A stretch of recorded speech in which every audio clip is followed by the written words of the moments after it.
फासलों के आगे है हौसला बुलंद।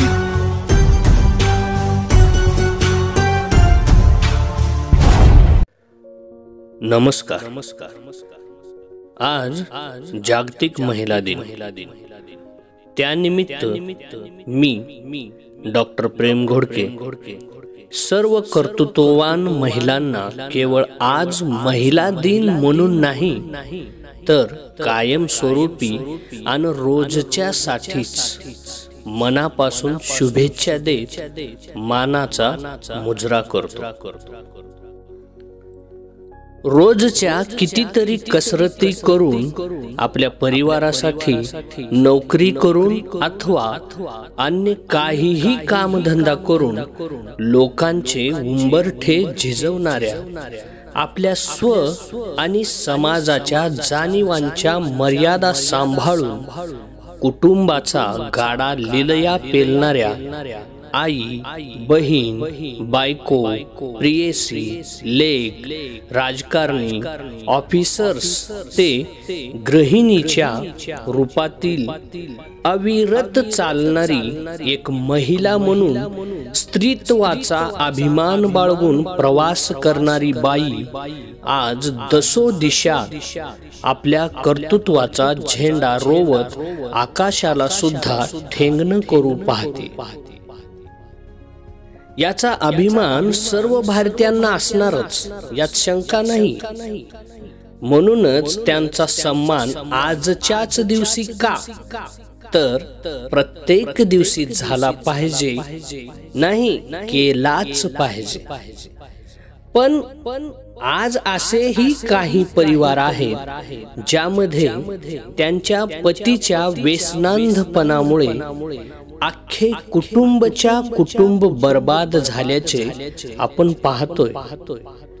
त्यामुळे आज मी डॉक्टर प्रेम घोडके या महिला दिनानिमित्त अशा परिवारातील महिलांच्या भावना त्यांच्या पतीपर्यंत पोहोचवण्याचा केविलवाना प्रयत्न करतोय।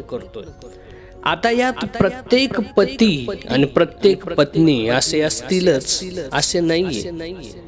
ही एक काल्पनिक कहाणी आहे, एक प्रसंग जरूर आहे, पण वास्तविक पाहता सत्य समोर आणणारा आहे आणि खाडकन डोळे उघडणारा सुद्धा आहे। तर तो प्रसंग पाहाच। हा प्रसंग दारू पिऊन मृत झालेल्या नवऱ्याला त्याच्या विधवा पत्नीने लिहिलेल्या पत्राच्या माध्यमातून मी तुमच्या समोर आणण्याचा प्रयत्न करतो। प्रिय पती, काल तुझ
घेतली तर तुला चालली असती का?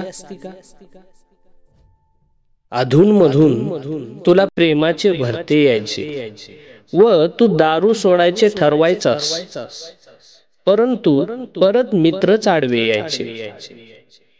कुठल्या तरी आनंदात किंवा कोणाच्या तरी दुःखात तू परत त्यांच्या बरोबर बसायचास की मग पुन्हा सर्व सुरू.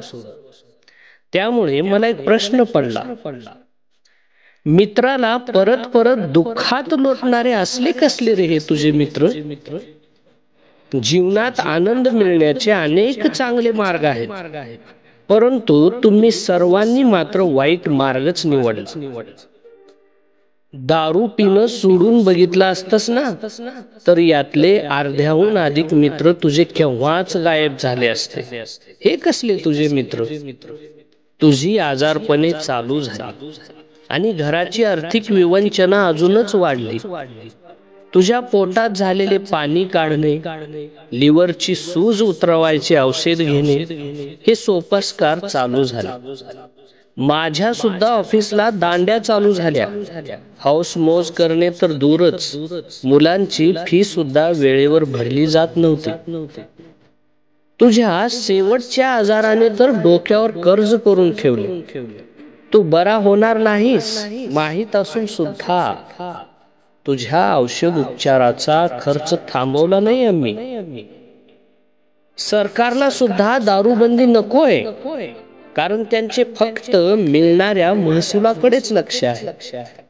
पण माणसाची काम करण्याची ताकद कमी होणे, आजारपण वाढणे यामुळे होणारे नुकसान सरकारला दिसत नाहीये का? शिवाय नवरा किंवा मुलगा किंवा वडील गमावणे याची किंमत पैशात कशी मोजता येणार हे सरकारला केव्हा कळणार समजत नाही.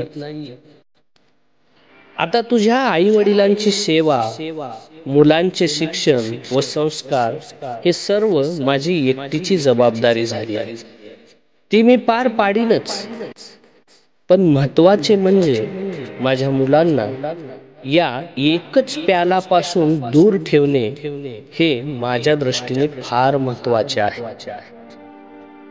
पुढच्या जन्मात मला तूच नवरा म्हणून हवा आहेस, परंतु तुझ्या हातात दारूचा ग्लास नसेल तरच.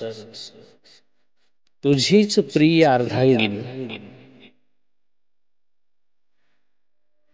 आज जागतिक महिला दिनानिमित्त हा मेसेज फॉरवर्ड केल्याने एक जरी कुटुंब वाचलं तरी आपण आयुष्यात फार मोठे काम केल्याचे समाधान मिळेल. कारण सत्य लिहिणे किंवा सांगणे हा जर गुन्हा होत असेल तर मी तो गुन्हा पुन्हा पुन्हा करण्यास तयार आहे. त्यामुळे समाजातील अशा कित्येक व्यथित आणि पीडित कुटुंबातील महिलांच्या भावनांना वाट करून देण्यासाठी हा प्रयत्न आपण सर्वांनी नक्की करूया. धन्यवाद.